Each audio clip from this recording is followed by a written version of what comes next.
Welcome back to Heretical Lore. Today we are stepping into the single most important event in the entire Warhammer 40,000 universe.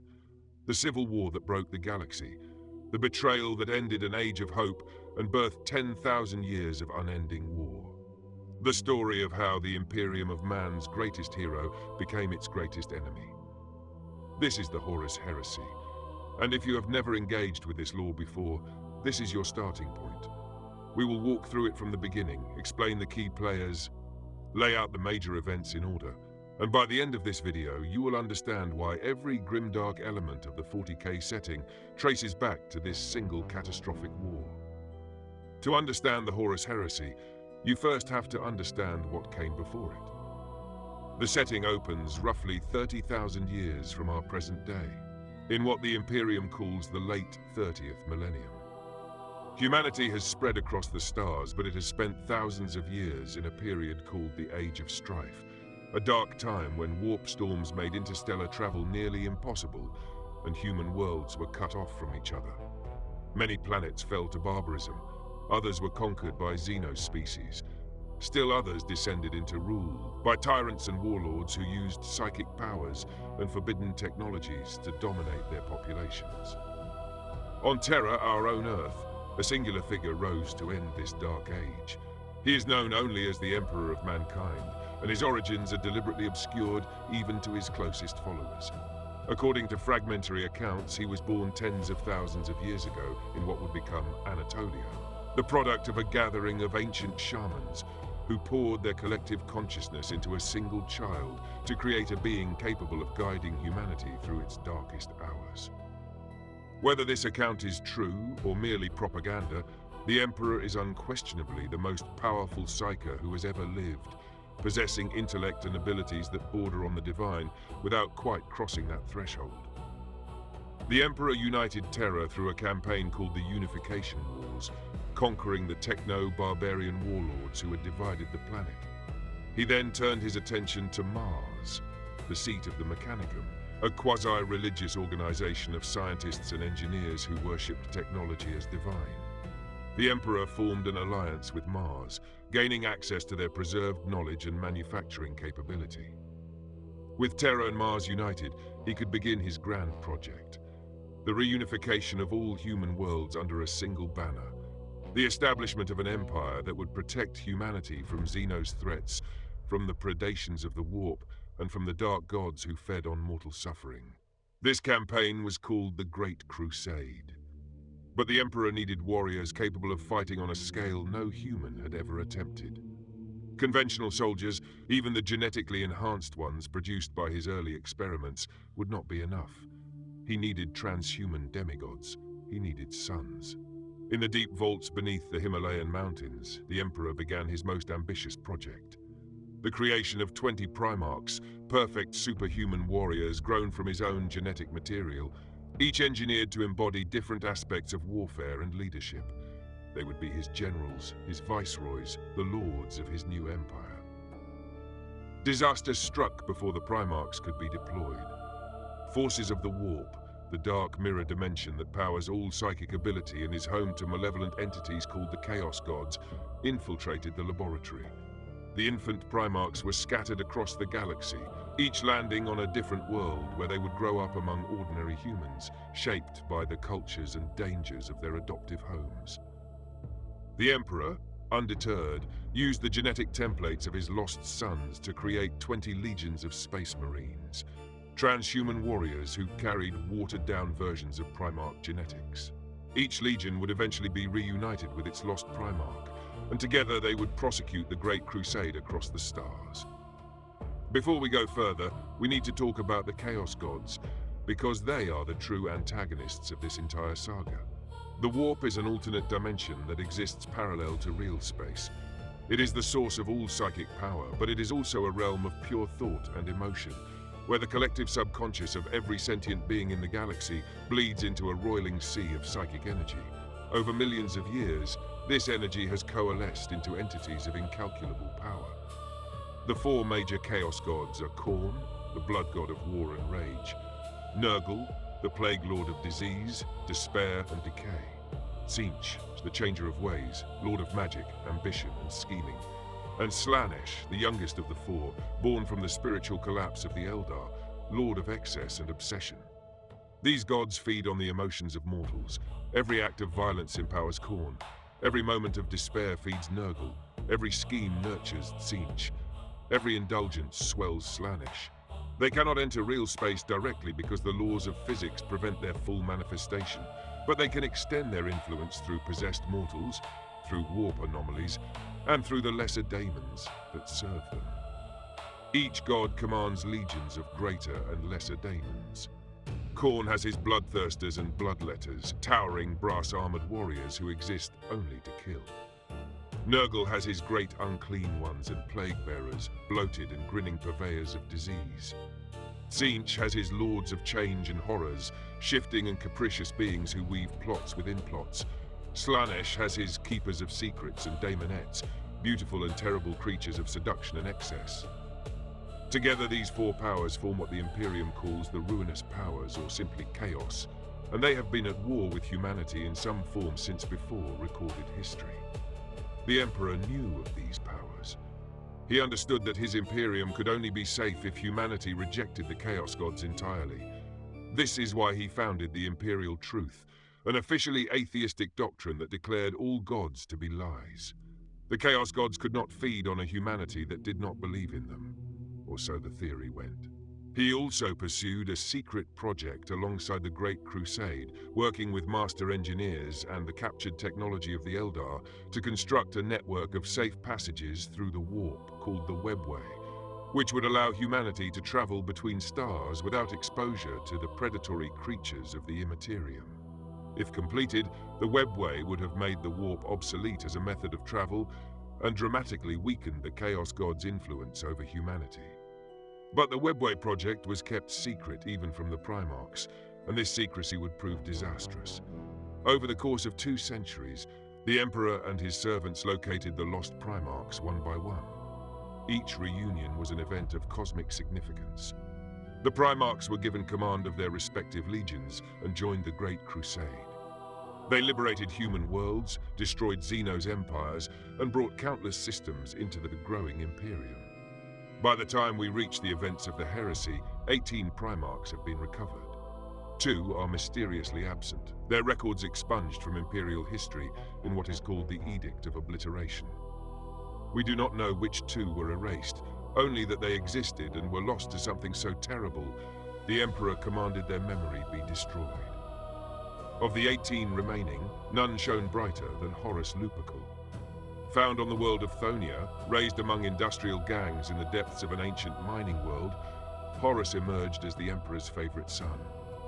He was charming, brilliant, and possessed natural leadership that drew loyalty from everyone he met. The Emperor named him Warmaster, supreme commander of all Imperial forces, second only to the Emperor himself. When the Emperor returned to Terra to oversee a secret project of unimaginable importance, he left Horus in command of the Great Crusade. The galaxy was nearly conquered. The remaining Xenos threats were being mopped up.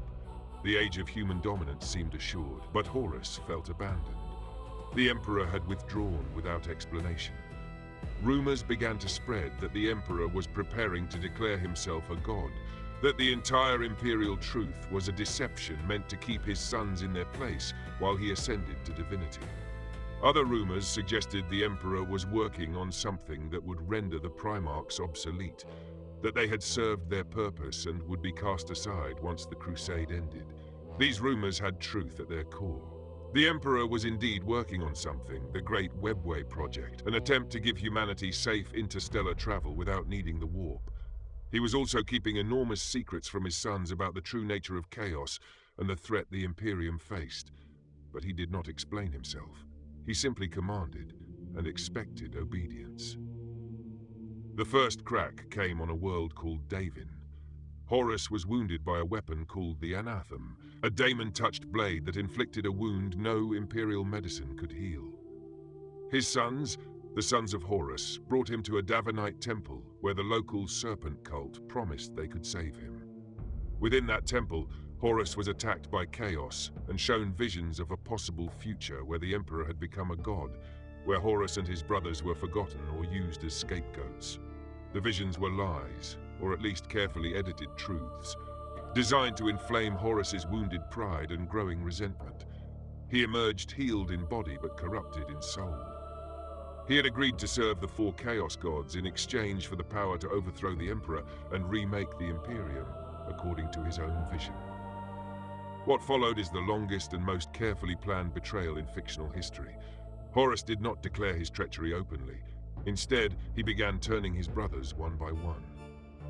Some Primarchs and their legions were natural converts. Others required manipulation, deception, or grievance to be brought into the conspiracy.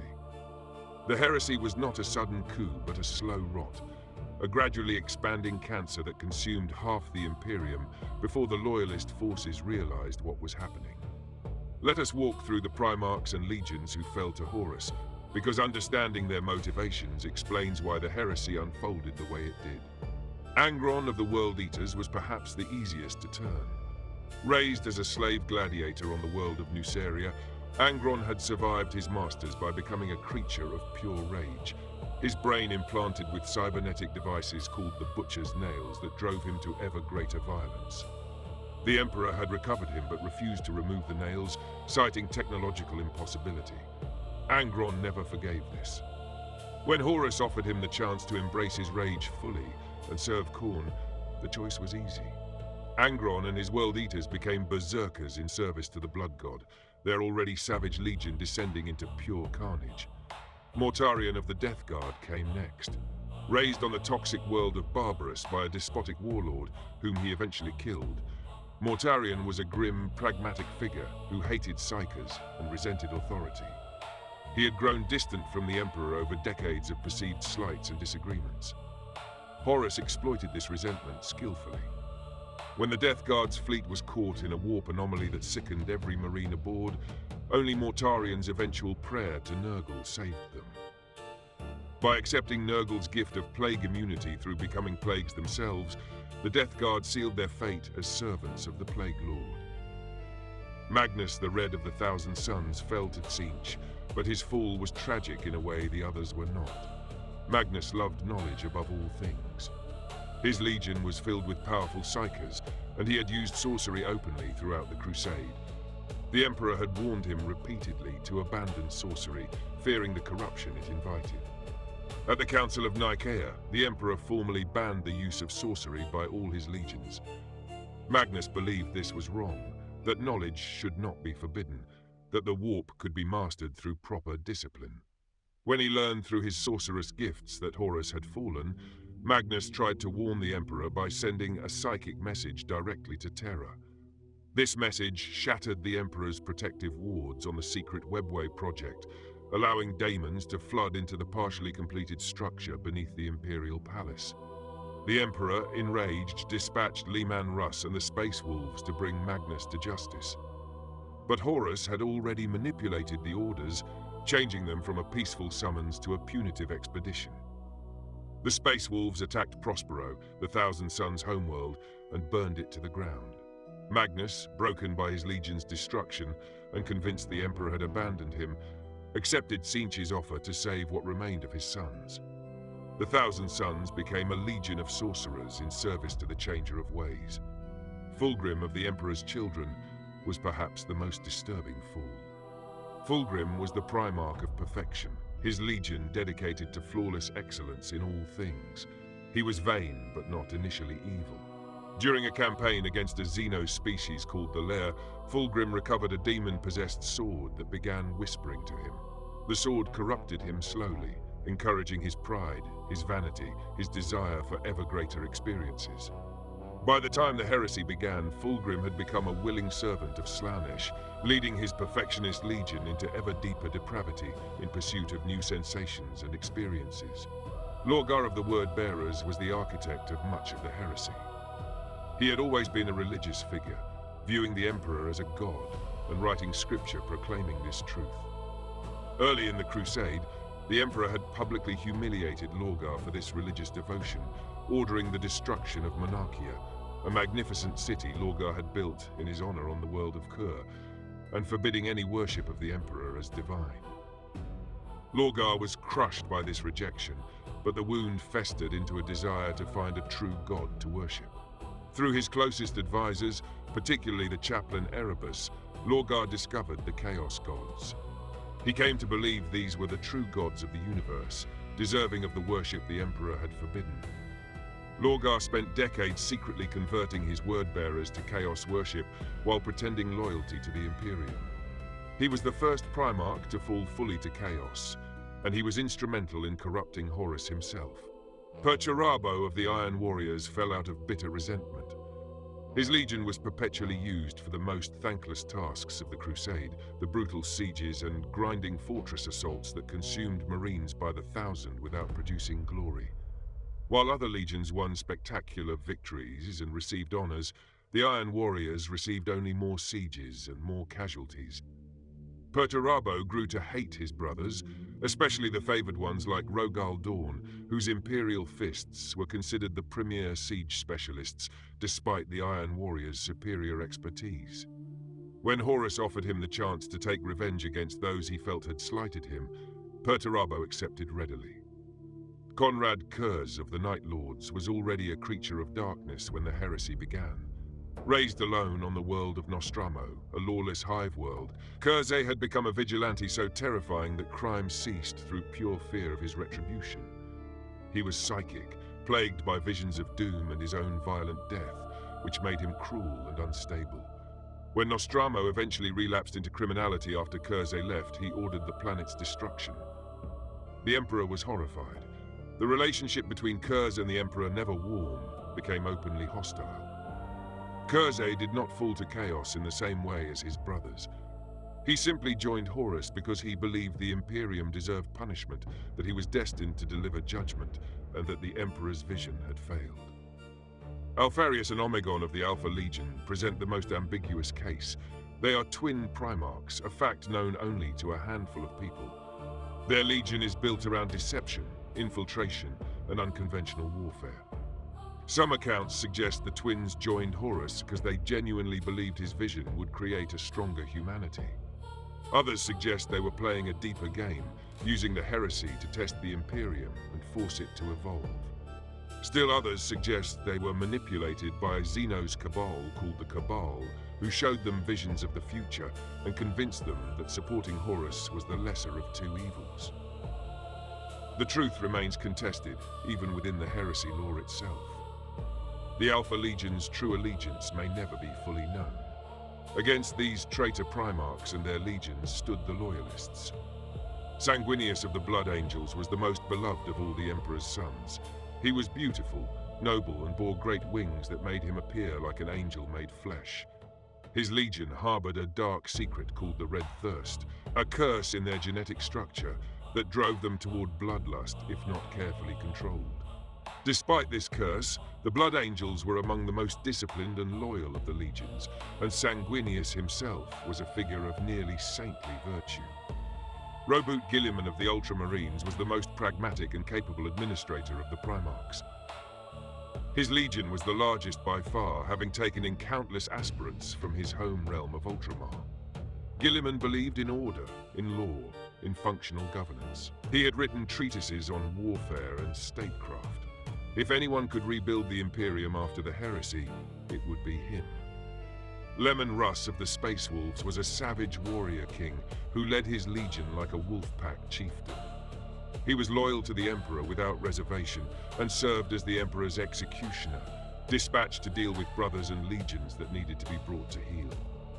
The Space Wolves' attack on Prospero, ordered through manipulated communications, would haunt Russ for the rest of his existence. Rogal Dorn of the Imperial Fists was the Emperor's master builder, the legion entrusted with fortifying Terra itself. Dorn was inflexible, stoic, and utterly committed to his duty. He would lead the defense of the Imperial Palace during the final siege. Lionel Johnson of the Dark Angels was the first Primarch found, the most secretive of all his brothers. His legion harbored its own secrets, including internal divisions that would eventually erupt into civil war within the legion itself, but during the main heresy, he remained loyal to the Emperor. Jagatai Khan of the White Scars led a legion of swift cavalry warriors descended from the steppe nomads of Chogoris. The Khan was reluctant to take sides, wishing to understand the truth before committing his sons. He eventually chose loyalty, but his independent thinking made him an unconventional ally. Vulcan of the Salamanders was a gentle giant who loved humanity above all his brothers.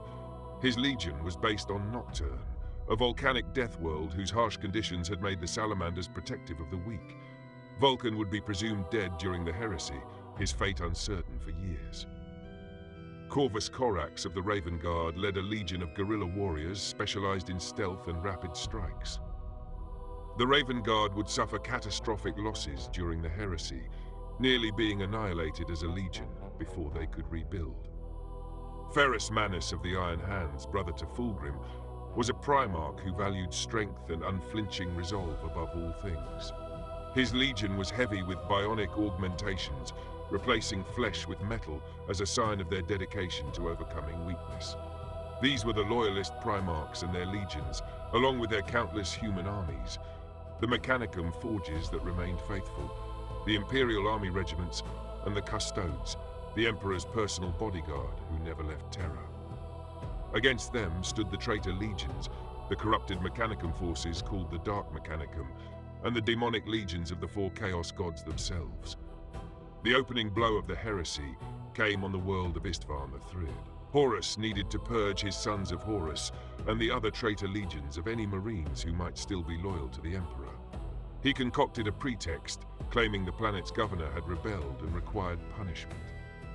Loyal Marines from the Sons of Horus, World Eaters, Death Guard, and Emperor's children were sent to the surface as part of a planetary assault. Once they were committed, Horus ordered virus bombs called Life Eater bombs deployed against the planet, killing billions of civilians along with the Loyalists. Some Loyalist Marines survived through sealed bunkers and continued to fight against the traitor forces in a desperate ground war that lasted months. They were eventually destroyed, but their sacrifice gave the Imperium its first real warning that something was terribly wrong with the Warmaster. The next stage was Isstvan V, in what would become known as the Drop Site Massacre. The Emperor, alerted by survivors from Isstvan III, dispatched a massive loyalist force to confront Horus. The strike was led by Ferrus Manus of the Iron Hands, supported by Vulcan and the Salamanders, Corvus Corax and the Raven Guard, and several other loyalist forces. The plan was to land in two waves. The first wave would engage Horus's forces directly.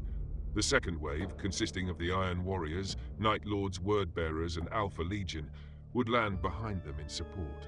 What the Loyalists did not know was that all four of those second-wave legions had already been corrupted by Horus. When the first wave was committed and engaged with the traitor forces, the second wave landed. But instead of supporting the Loyalists, they opened fire on them from behind.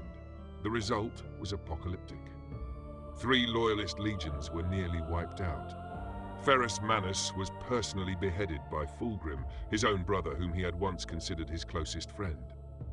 Fulgrim would later carry his brother's severed head as a trophy, before the daemon within his sword finally took full possession of him and pushed him further into the embrace of Slanesh.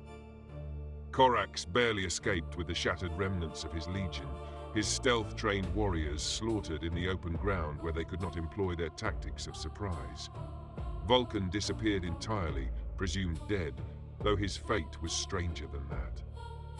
The Salamanders, Iron Hands and Raven Guard would never recover their original strength, their gene seed reserves devastated, and their veterans lost in numbers that would shape the very character of these legions for the next 10,000 years.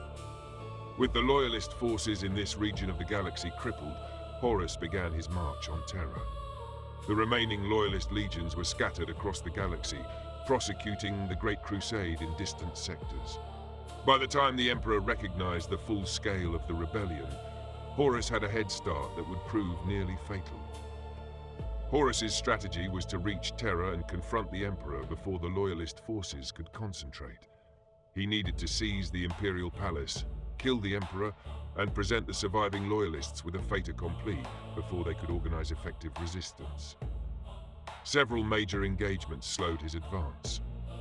Guilliman and the Ultramarines were caught in a brutal campaign against the Word-Bearers and their demonic allies in what became known as the Shadow Crusade. Lorgar's forces engaged Guilliman in a series of battles culminating at the Battle of Kulf, where the Word-Bearers committed an unprecedented act of betrayal. Attacking the Ultramarines in the middle of a coordinated joint operation and killing hundreds of thousands of Loyalist Marines and human soldiers in the opening hours. The Battle of Kulf and its aftermath, the underworld war fought beneath the planet's irradiated surface, would tie up significant Ultramarine forces for years and prevent Guilliman from reaching Terra in time. The Space Wolves under Lemon Russ were sent to engage Horus directly, but were intercepted by the Alpha Legion in a campaign that prevented them from reaching the solar system. The White Scars under Jagatai Khan attempted a daring run for Terra and managed to break through traitor lines, arriving in the solar system as the siege began. The Dark Angels under Lionel Johnson were caught in their own internal conflicts on Caliban, where Johnson's most trusted lieutenant and adoptive brother, Luther, had been corrupted during his exile and would lead a portion of the Legion into rebellion against Johnson.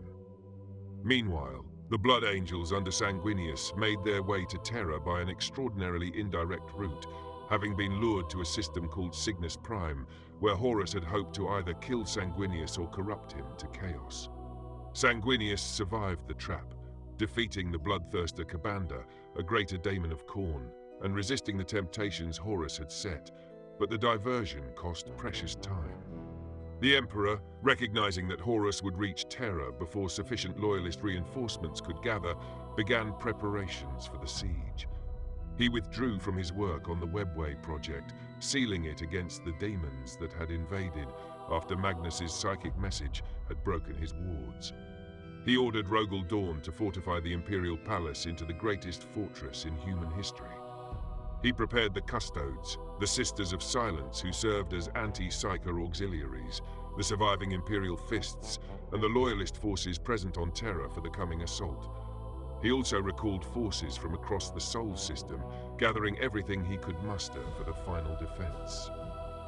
The Siege of Terra began with Horus's fleet breaking through the system defenses and landing massive forces across the Earth's surface. Numbers favored the traitors. They had not just their corrupted legions, but also countless cultists, demonic legions, possessed humans, and the dread titans of the Dark Mechanicum, gigantic war machines hundreds of feet tall. The defenders had the Imperial Palace's walls, layered defensive systems Dawn had spent years preparing, and the Emperor's own presence at the heart of it all. Dawn had transformed the Himalayan ranges around the palace into the greatest fortification in human history, with walls taller than mountains, weapon emplacements capable of vaporizing fleets, and layers of defense designed to bleed any attacker dry before they could threaten the inner sanctums. The siege lasted weeks of unrelenting horror. Walls were breached. Defenders were pushed back from outer perimeters into inner sanctums. The Eternity Wall spaceport fell, allowing the traitors to land directly into the palace complex. The Lion's Gate spaceport became the site of titanic battles between Loyalist and traitor Marines. Sanguinius arrived during the siege and personally led counterattacks that pushed back traitor advances on critical sectors. Dawn fought from the walls, organizing resistance, and personally engaging traitor Primarchs when they ventured close enough. Custodes died in droves, their gold armor finally tarnished by the blood of brothers. Daemons walked the corridors of the Imperial Palace itself, summoned through breaches in reality where the Webway project's compromised structure leaked warp energy into real space. Civilians by the millions were caught between the lines, their suffering only feeding chaos further. Khorne grew strong on the carnage. Nurgle bloated himself on the despair of trapped defenders. Tzeentch wove plots within plots, his daemons whispering doubts to commanders on both sides. Slaanesh fed on the desperate excesses of those who knew they would not survive the night. But the defense was failing. Horus had broken into the palace itself. His personal forces were closing on the throne room. The Emperor knew the moment had come for the final confrontation. He stood and prepared to teleport directly to Horus's flagship, the Vengeful Spirit, which still hung in orbit. The Emperor reasoned that ending Horus would end the heresy. The traitor forces would scatter without their leader. He would either succeed or die trying. What happened on the Vengeful Spirit is the climactic moment of the entire saga. Sanguinius reached the bridge first, having teleported aboard ahead of the Emperor when Horus dropped his void shields. He fought his fallen brother in single combat. Sanguinius was a being of pure light, beautiful and terrible, but Horus had been gifted vast power by the four Chaos gods. They were gods themselves now, or close enough to gods that mortal categories no longer applied. Sanguinius wounded Horus deeply, but in the end was killed, his body broken on the deck of the Vengeful Spirit. The Emperor arrived moments later. What followed was a battle on a scale the galaxy had never witnessed. The Emperor and Horus fought across multiple dimensions, their battle echoing through the warp itself, every strike capable of obliterating worlds. The Emperor held back. He was reluctant to kill his favorite son, hoping until the last possible moment that some fragment of Horus remained that might be redeemed. Horus had no such hesitation. Empowered by the Chaos gods to a degree that perhaps even matched the Emperor, he savaged his father. He broke the Emperor's body. He shattered armor that had been forged at the dawn of human civilization. He brought the Emperor to the edge of death. In the final moment, when defeat was certain, the Emperor saw something. Horus, glorying in his victory, casually murdered a wounded custodes who had crawled to defend the Emperor. There was no malice in the act, no calculation. It was simply done because it could be done. In that moment, the Emperor saw what Horus had become. The son he loved was gone. What stood before him was a monster wearing his son's face. The Emperor unleashed his full power without restraint for the first time in the battle. Lightning of pure psychic force erupted from him, striking Horus and obliterating not just his body but his very soul, ensuring that no fragment of him would survive to be reborn through chaos. But the cost was terrible. The Emperor's body was mortally wounded beyond any possibility of natural healing. He was carried back to Terra dying. His servants placed him on the Golden Throne, a device he had built as part of the Webway project, and there his shattered body was preserved through massive psychic and mechanical systems. He survived, but only barely. He could no longer move, no longer speak, no longer command his Imperium directly. His mind became a beacon in the warp called the Astronomicon that allowed faster-than-light travel by guiding ships through the warp, but the Emperor as a leader was effectively gone. He had become a god in all but name, worshipped by the humanity he had tried to keep from religious worship. His rejection of divinity rendered moot by his necessary transformation into something between living and dead. The traitors fled. With Horus dead, the cohesion of their forces shattered. The various traitor legions retreated to a region of the galaxy called the Eye of Terra, a massive warp rift where the laws of physics and time become unreliable, where chaos influence is strongest. There they would lick their wounds, transform further into the demonic legions they are today, and begin the 10,000-year war against the Imperium called the Long War. The traitor Primarchs would continue to exist in various forms. Some, like Magnus and Mortarion, would become daemon princes, transformed into immortal monsters serving their patron gods. Others, like Lorgar and Fulgrim, would withdraw into solitude and dark contemplation. Angron and Conrad Curze would meet their own dark fates, with Curze allowing himself to be assassinated as a final act of nihilistic surrender to the visions that had always tormented him. The Loyalist Primarchs faced their own fates after the siege. Sanguinius was dead, his body returned to Baal, where his legion would mourn him forever and inherit his prophetic gift of foreseeing their own deaths, called the Black Rage. Vulcan would return eventually, but vanish again later, his fate part of his legion's mythology. Ferrus Manus was already dead at Isstvan Vive. Corvus Corax would withdraw to find a way to rapidly reinforce his shattered legion, eventually departing into the Eye of Terror in pursuit of vengeance and never returning. Lemon Russ would announce that he was hunting traitors and disappear, swearing to return when the Emperor's need was greatest.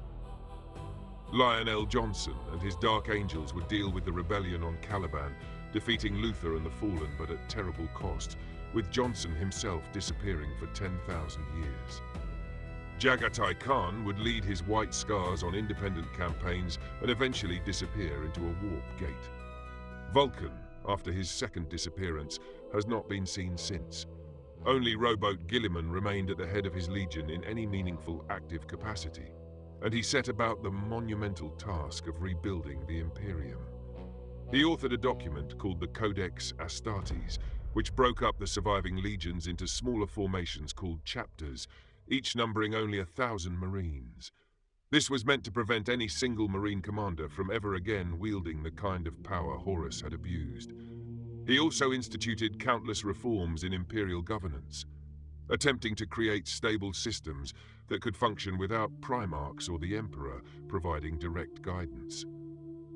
But Guilliman himself was eventually mortally wounded by his brother Fulgrim during a battle at the Eye of Terra's edge, his body placed in stasis in a temple where he hovered between life and death for 10,000 years until being revived in the recent narrative present of Warhammer 40,000. Ruggel Dawn would die during a desperate boarding action against a Chaos fleet known as the Eldritch Raiders, his skeletal hand recovered by his sons and preserved as a sacred relic of the Imperial Fists. The Imperial Fists would carry on, but without their Primarch, the Legion-turned chapter would be diminished forever. The heresy ended, but the Imperium it left behind was a shadow of what the Emperor had envisioned. The Imperial truth was abandoned, replaced by the Imperial cult that worshipped the Emperor as a god, exactly the development the Emperor had spent his entire reign trying to prevent. The Mechanicum became more rigid and superstitious, viewing technology as divine artifact rather than scientific principle. The Inquisition was founded to root out chaos corruption, granted unlimited authority and accountable to no one. Mutants, psychers, and any human who deviated from the strict definition of normal were now subject to persecution as potential threats. The Imperium became what the Emperor had feared it might. A theocratic, paranoid, brutal regime ruling humanity through fear and dogma, justified by the very real threats that chaos and xenospecies pose, but using those threats to justify any atrocity. This is the legacy of the Horus Heresy.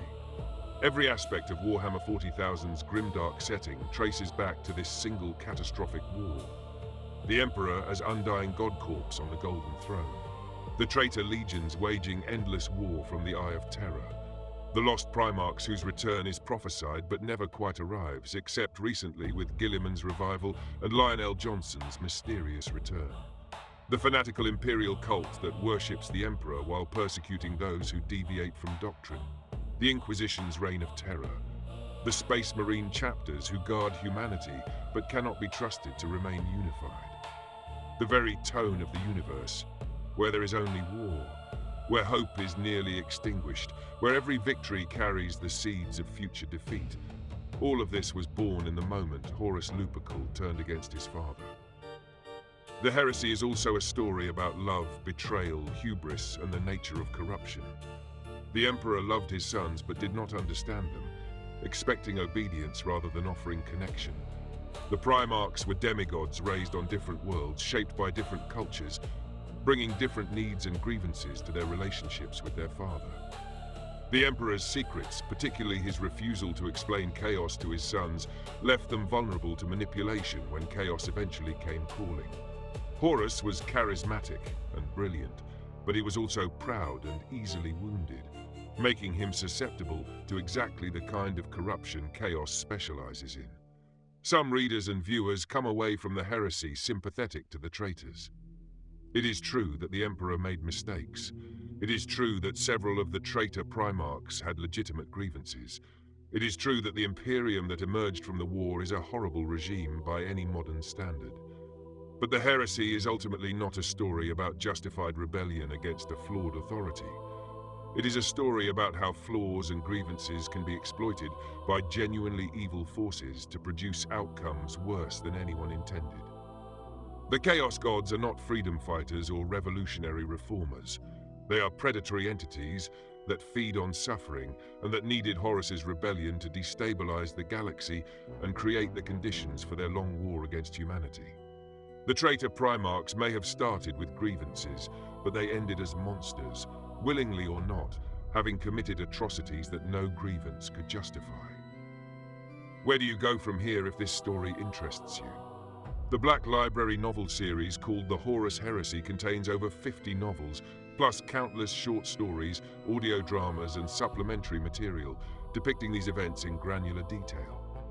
The series began with 3 foundational novels by Dan Abnett, Graham McNeill, and Ben Counter, called Horus Rising, False Gods, and Galaxy in Flames, respectively, which together cover the corruption of Horus and the Isstvan the Threed massacre.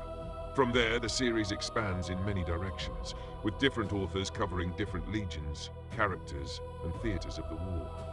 Some particularly acclaimed entries include 1,000 Suns by Graham McNeill, Prospero Burns by Dan Abnett, The First Heretic by Aaron Dembski-Bowden, and Master of Mankind by Aaron Dembski-Bowden.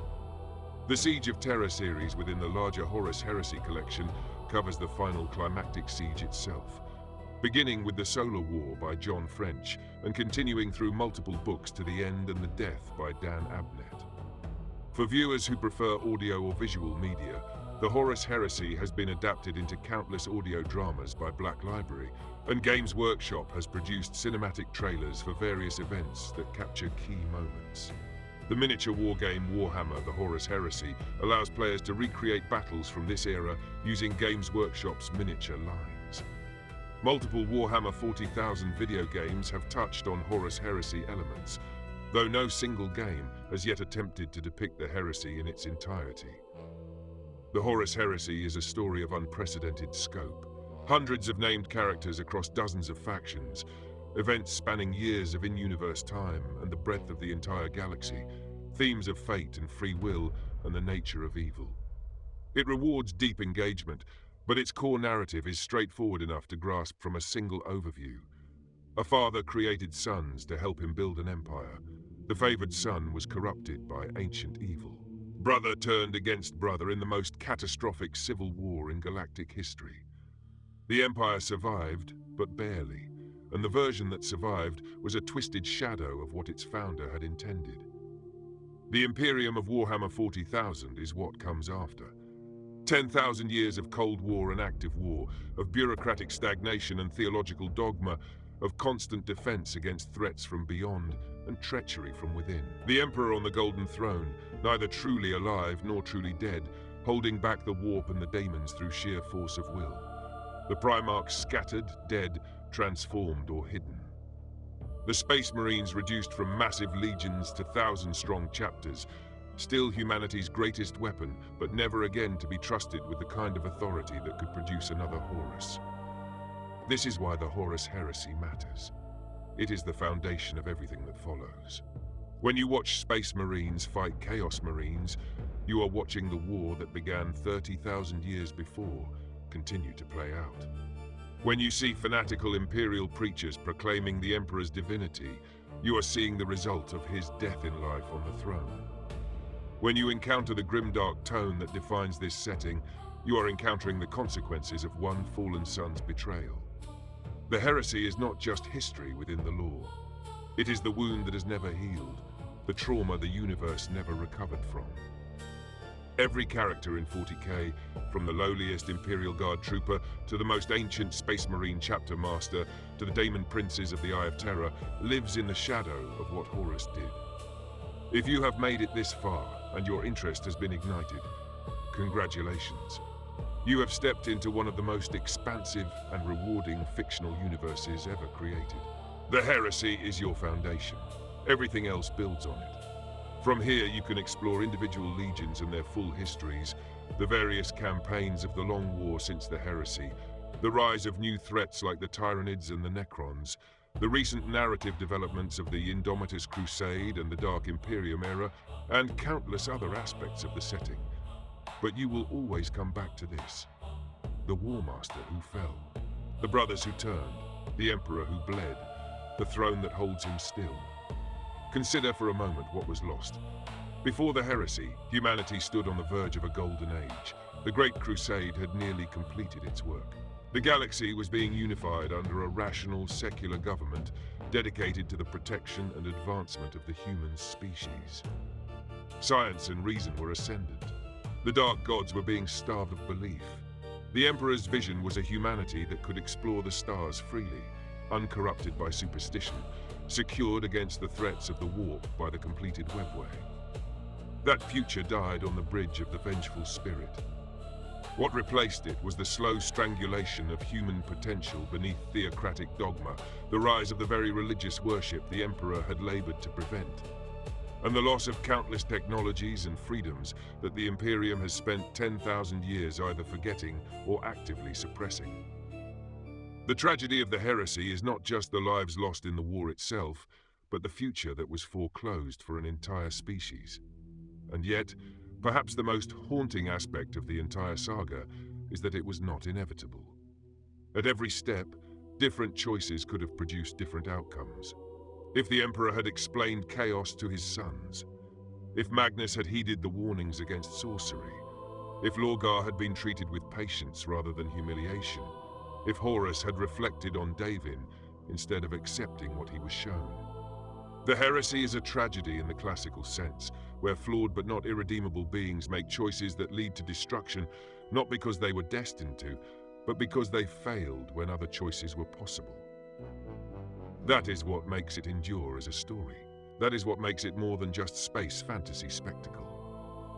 Beneath the bolters and chainswords and daemon engines, it is a meditation on pride, on family, on the seductive power of grievance, on the terrible cost of secrets kept by those who claim to act in love.